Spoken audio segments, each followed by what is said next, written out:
ਐਡੇ ਪਤੀਲੇ 'ਚ 2 ਬੰਦੇ ਜ਼ਿਆਦਾ ਨਹੀਂ 2 ਬੰਦੇ ਵੀ ਆਉਂਦੇ ਆ ਜ਼ਿਆਦਾ ਬਚਾ ਤਾਂ ਬਣੇ ਤਾਂ ਇਹਨੇ ਪੱਟੇ ਕੋਈ ਲਾ ਦੇ ਇਹ ਜਿਹੇ ਘੱਟ ਬਰਤਨ ਪਾ ਕੇ ਉਹ ਤੁਸੀਂ ਰੇਟ ਡਾਊਨ नाम खिला रहा है अभी नहीं खिला रहा है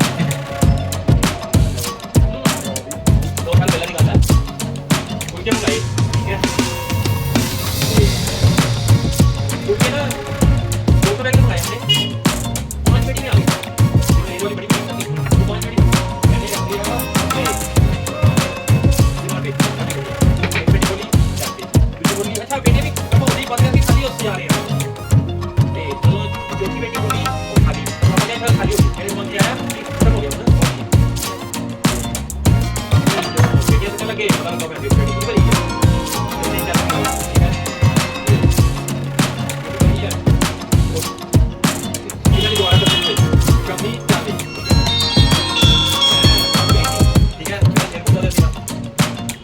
ये करके गांव में अंदर तू रख गया वीडियो कर लिया ते मैं रिकॉर्ड देता 2 घंटे मैं 5 मिनट मैं कैमरे मुझे निकल गया हो गई ट्रेन 10 मिनट थी 15 दी